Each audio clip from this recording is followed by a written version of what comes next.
Tipos de proposição. Além de uma proposição ser uma afirmação e seguir os princípios do terceiro excluído e da não contradição, uma proposição ela tem dois tipos. O primeiro tipo é a proposição simples. Numa proposição simples, tu vai ter só um pedaço, ou seja, ela sempre vai ser sozinha e não vai ter nada do lado dela, e não vai ter nenhum conectivo.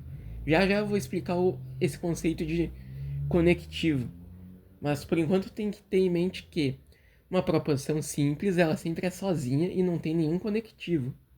E além disso, quando a gente quiser representar ela, a gente pode usar letras minúsculas como P, Q, R, S, T, tanto faz, desde que a gente use letras minúsculas. Então, por exemplo, eu tenho a proposição P e eu estou afirmando que eu estudo ciência da computação. Ou, por exemplo, eu tenho a proposição Q e eu estou afirmando que lasanha é um prato gostoso. Tenho a proposição R, onde eu estou afirmando que eu estudo lógica. Eu tenho a proposição T, que eu estou dizendo que eu sou aluno de computação. Eu tenho a proposição U, que eu estou dizendo bebo água.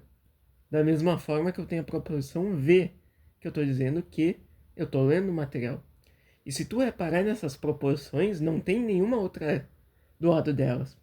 Ela está sozinha, não tem nenhum outro conectivo nem nada.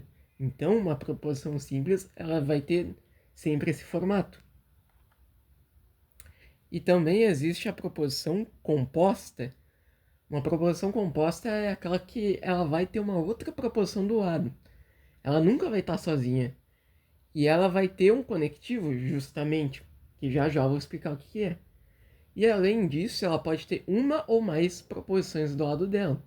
E a gente representa ela com as letras maiúsculas, como P, Q, R, S, T, tanto faz. Então, por exemplo, eu tenho aqui a frase: vou comer pizza no almoço e beber Coca-Cola como acompanhamento. Vou comer pizza no almoço é a minha proposição 1, é a minha proposição P minúscula. A letra E é o meu conectivo lógico.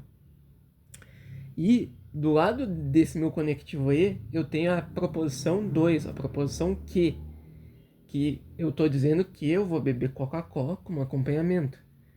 Então, eu tenho a proposição 1, Pzinho, o conectivo ali no meio, E, que está separando as duas proposições, e eu tenho a minha proposição 2, Qzinho. E eu posso representar isso de uma maneira genérica como P maiúsculo, P e Q.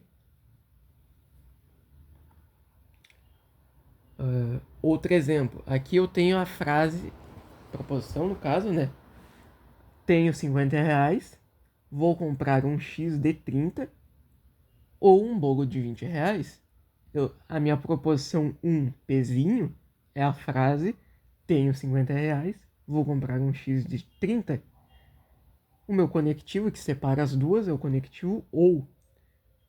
E, por fim, eu tenho a proposição 2, a proposição Qzinho. Um bolo de 20 reais.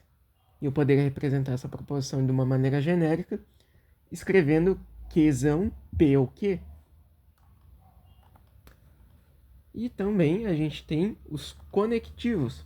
Os conectivos, eles são palavras que a gente usa para criar proposições ou unir elas. Então, toda proposição composta ela vai ser formada por essas palavrinhas. Então, a gente tem o conectivo não, que é o conectivo da negação. A gente tem o conectivo e, que é o conectivo da conjunção. O conectivo ou, que é da disjunção.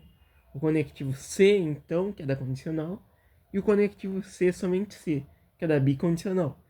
Mas com o passar do tempo, esses conectivos vão ser abordados.